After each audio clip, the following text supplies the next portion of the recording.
I'm going to digitize a 3D looking golf ball with some text.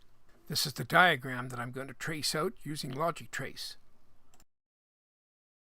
First thing I'm going to do in Logic Trace, I'm going to define the four corners by selecting 4 points. Shown here, I'm touching the 4 corners of the diagram, and that will display the size on the program.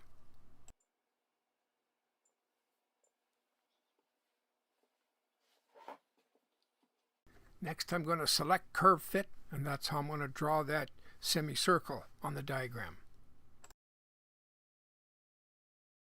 Then I'm going to select Curve Fit again to do the inside semicircle of the diagram. You'll notice on this diagram where I mark off my starting spot with a red pencil. That way I don't cause a cross vector by tracing over my starting spot. The more care you take on the tracing, it's a lot less work in the end. Now I'm going to trace out the word golf, and I'm going to use the trace command and the curve fit around that G. By using any of these tracing methods, it really cuts down the time that you're tracing. Also, this is a good spot to save my work. I save my work frequently. A diagram of this size, 14 inches by 14 inches, it's pretty easy to trace out the different components because they're all quite large. Again, I'm using the curve fit command around that O. And again, I'm using the curve fit command on the inside of the O. It makes it quick.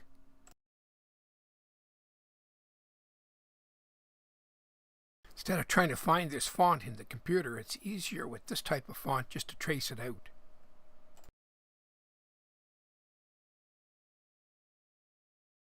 I'm going to start tracing out the L and F, and because it's so irregular, I'm just going to stick to the trace command.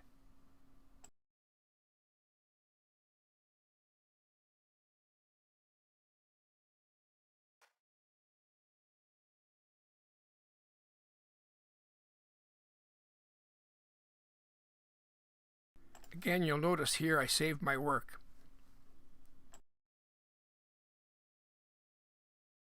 When you save your work, the program saves an extra copy. I call that the working copy. And the beauty of that copy is that if you want to take a break or continue tracing, say the next day, you'll load that work copy, it's *TLG, and just continue on with your tracing. It's great.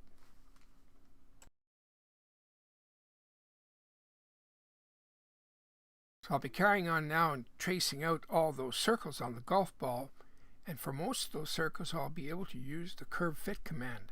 Some of them, when they look like they're slivers and they're very narrow, I'll use the trace command. Quite amazing when you look at this diagram. It looks like it's quite busy and there's a lot of work to tracing it, but there isn't. Once you start tracing each one out, marking it off, it goes by pretty quick.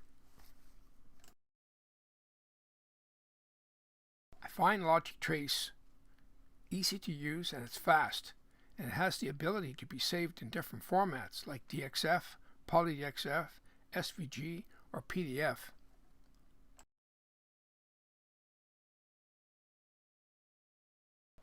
One unique feature is the ability of the program to extend the control window. That's the left-hand part of the program. You could extend that to a device like the iPad or say a phone, a cell phone. That way you can keep that device right close to you to make your button selection. Makes the tracing very quick.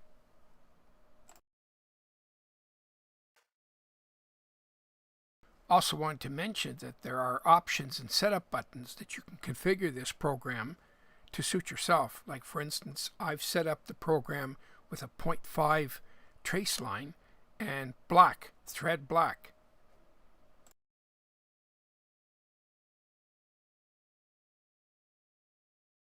You can see all those red pencil marks where I keep track of where I started.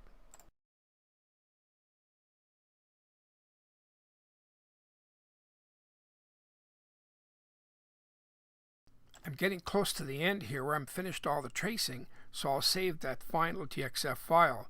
I'm going to load that file into Vectric Aspire 11.5, check the vector quality, make sure everything looks good. I also like to run the Aspire simulator just to see how the file is going to look. Now I'm going to load the file into the vinyl cutter.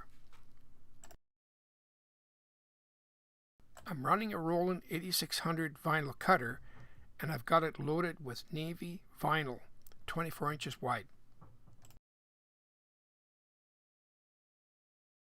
Took a bit of a close-up there so you could see the actual cut, and you can. It's there. That small white square is a test cut.